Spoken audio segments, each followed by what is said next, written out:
नमस्कार. कधी विचार केलाय प्रेम म्हणजे नेमकं काय असतं? ते कधी स्वार्थाचं विष बनून जातं तर कधी त्यागाचं अमृत. वि.स. खांडेकरांनी त्यांच्या अमृतवेल या अप्रतिम कादंबरीत नेमकं याच प्रश्नाचा धांडोळा घेतलाय. खरं तर ही फक्त एक कथा नाहीये, हा आपल्या प्रत्येकाच्या आयुष्याचा आरसा आहे. चला तर मग आज या आरशात जरा डोकावून पाहूया. खांडेकर लिहितात, प्रीती ही एका वेलीसारखी आहे. ती विषवेल बनते किंवा अमृतवेल होते. आहा, काय वाक्य आहे! याच एका वाक्यात ना संपूर्ण कादंबरीचा सार दडलेला आहे. विचार करा, एक वेल जी स्वार्थाच्या जमिनीत वाढते आणि नात्यांमध्ये फक्त विष कालवते, आणि दुसरी जी त्यागाच्या पाण्यावर जगते आणि आयुष्य अमृतमय करून टाकते. याच दोन वाटांचा, याच दोन वेलींचा हा संघर्ष आहे.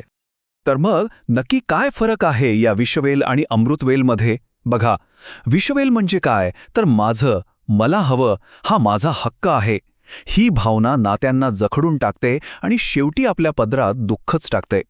आणि याच्या अगदी उलट आहे अमृतवेल, जिथे निस्वार्थ सेवा आहे, करुणा आहे. ही वेल नात्यांना फुलवते आणि जगण्याला एक खरा अर्थ देते. चला तर मग याच संघर्षात अडकलेल्या काही पात्रांना भेटूया. तर पहिला भाग आहे स्वार्थाच्या जाळ्यात. इथे आपण त्या 3 मुख्य पात्रांना भेटणार आहोत, जे कळत नकळत आपल्याच आयुष्यात विषवेल वाळवत आहेत. पाहूया तरी हा स्वार्थ कसा त्यांच्या नात्यांना आतून पोखरतोय.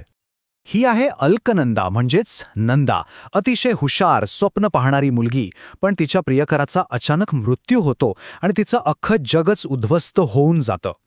तिचं दुःख इतकं मोठं आहे की तिने स्वतःला भूतकाळाच्या तुरुंगात जणू काही कैदच करून घेतलंय. तिच्यासाठी भविष्याकडे जाणारे सगळे रस्ते बंद झाले आहेत. आणि हा आहे देवदत्त, एक मोठा विद्वान, विचारवंत. पण झालंय काय माहितीये, तो आपल्याच ज्ञानाच्या आणि दुःखाच्या गर्तेत इतका खोलवर अडकलाय की त्याने स्वतःभोवती एक न दिसणारी भिंतच उभी केलीय. तो जगात राहूनही जगापासून पूर्णपणे वेगळा झालाय. आणि ही आहे वसू, देवदत्ताची पत्नी. तिचा स्वभाव आहे पूर्णपणे आत्मकेंद्री. म्हणजे तिचं जग तिच्या स्वतःपासून सुरू होतं आणि तिच्यावरच संपतं. स्वतःच्या इच्छा आणि गरजांपुढे तिला दुसरं काहीही दिसत नाही.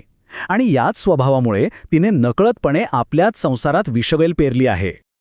आता दुसरा भाग, वडिलांचे मार्गदर्शक शब्द. म्हणतात ना, जेव्हा सगळीकडे अंधार दाटून येतो तेव्हाच कुठून तरी एक छोटासा आशेचा किरण दिसतो. या तिघांच्या आयुष्यात आणि विशेषतः नंदाच्या आयुष्यात असाच एक क्षण येतो जो सगळं काही बदलून टाकतो. दुःखाच्या पिंजऱ्यात स्वतःला बंदिस्त करू नकोस, पंख पसर आणि आकाशात भरारी मार. हे शब्द आहेत नंदाच्या वडिलांचे, दादांचे. विचार करा, आत्महत्येच्या विचारात असलेल्या नंदासाठी हे केवळ शब्द नव्हते, तर एका नव्या आयुष्याची सुरुवात होती. जणू काही तिच्या दुःखाच्या पिंजऱ्याची किल्लीच तिच्या हातात आली होती. आणि आता तिसरा भाग, निस्वार्थेचा मार्ग. दादांच्या त्या शब्दांमधून प्रेरणा घेऊन नंदा एक खूप मोठा निर्णय घेते. ती ठरवते, बस झालं आता स्वतःच्या दुःखात गुरफटून राहणं.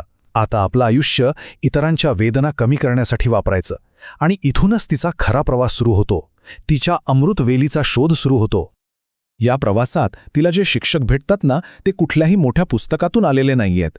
बापूंसारखे साधे गृहस्थ, जे आपल्या आजारी पत्नीची कोणतीही तक्रार न करता सेवा करतात आणि निस्वार्थ प्रेमाचा एक जिवंत आदर्श उभा करतात. किंवा मधुरासारखी लहान मुलगी, जिचे निरागस प्रश्न जीवनाचं मोठं सत्य सहजपणे शिकवून जातात. ह्याच सामान्य माणसांच्या जगण्यात तिला अमृतवेल म्हणजे नेमकं काय हे सापडतं. इथे ना खांडेकर एक खूप खोल संकल्पना मांडतात. आत्मपूजा म्हणजे काय?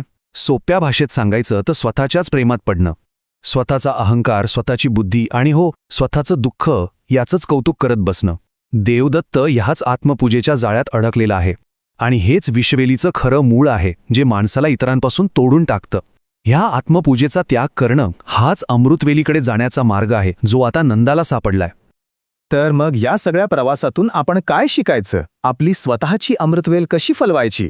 खांडेकरांनी आपल्याला 3 खूप महत्त्वाचे धडे दिले आहेत. चला तेच पाहूया. पहिला धडा, दुःखावर विजय मिळवा. दुःखाला आपला पिंजरा बनवू नका, तर त्याला इतरांना समजून घेण्याची एक शिडी बनवा. दुसरा धडा, प्रेमाची व्याख्याच बदला. स्वार्थी इच्छेच्या पलीकडे जाऊन मैत्री, करुणा आणि सेवेला महत्त्व द्या. आणि तिसरा, सगळ्यात महत्त्वाचा धडा, आत्मपूजेचा त्याग करा. कारण ज्या क्षणी माणूस आपल्या मीपणाच्या कवचातून बाहेर पडतो, त्याच क्षणी त्याला खऱ्या आनंदाचं अमृत मिळतं. आणि शेवटी अमृतवेल ही फक्त नंदा किंवा देवदत्तची कथा नाहीये, ही आपल्या प्रत्येकाची कथा आहे. आपल्या सगळ्यांच्या मनात या दोन्ही वेली वाढत असतात, एक स्वार्थाची विषवेल आणि दुसरी त्यागाची अमृतवेल. जाता जाता हा एकच प्रश्न, आपण आपल्या आयुष्यात कोणती वेल जोपासत आहोत?